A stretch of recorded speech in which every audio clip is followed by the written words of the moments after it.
ஓம் சாய்ராம். என் அழகு செல்வமே, உன்னை காண உன் சாயப்பா வந்துள்ளேன். சற்று நான் கூறுவதை செவிசாய்த்து பொறுமையுடன் கேட்டுவிட்டு செல். என் குழந்தையே, தோல்வியை கண்டு ஒருபோதும் பயந்து பின்வாங்காதே.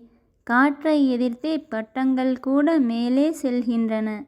ஆதலால் நீயும் தோல்வியை நினைத்து பயந்து பின்வாங்காமல் தொடர்ந்து முன்னேறி செல். உன் வாழ்வில் வெற்றி நிச்சயம்.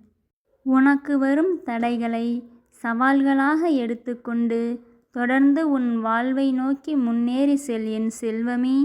உனக்கு உன் வாழ்வில் இனிவரும் காலம் நல்ல காலமாக அமையும் என்பதை உன் சாயப்பா அன்புடன் தெரிவித்துக் கொள்கிறேன். இது உன் சாயப்பாவின் உண்மையான சொற்கள். என் சொற்களின் மீது நீ முழுமையாக நம்பிக்கை வைத்து செயல்படு. நிச்சயம் உனக்கு இனி நல்லதே நடக்கும். ஜெய் சாய்ராம்.